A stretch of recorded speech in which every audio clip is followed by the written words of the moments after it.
Under the Constitution, the president has no authority to declare war, even if Congress tries to delegate that power to the executive branch.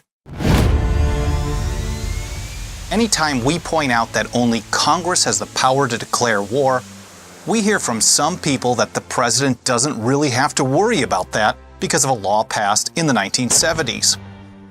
They believe, like the people who passed the law, that the president has the constitutional authority to unilaterally declare and wage war as long as it's only for 60 days or less.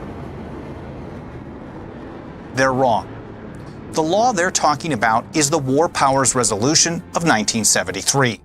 In this act, the president was essentially handed the power to start military action anywhere in the world without getting a declaration of war from Congress as required by the Constitution.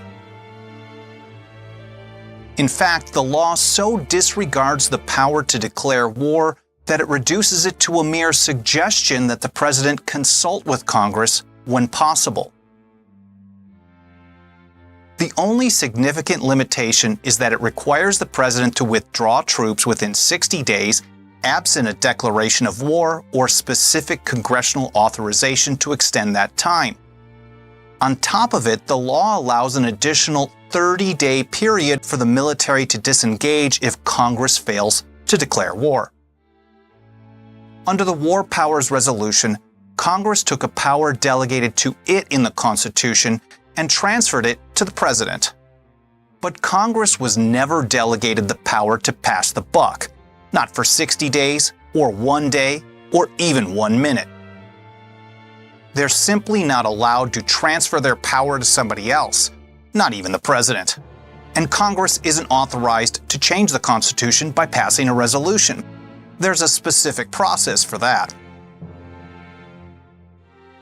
Since there isn't any provision in the Constitution allowing Congress to transfer its delegated powers to another branch, it can't simply give the president free rein to send troops off to war, even if that action is limited to 60 days. Under the Constitution, Congress is required to make that call and make it before the initiation of military action.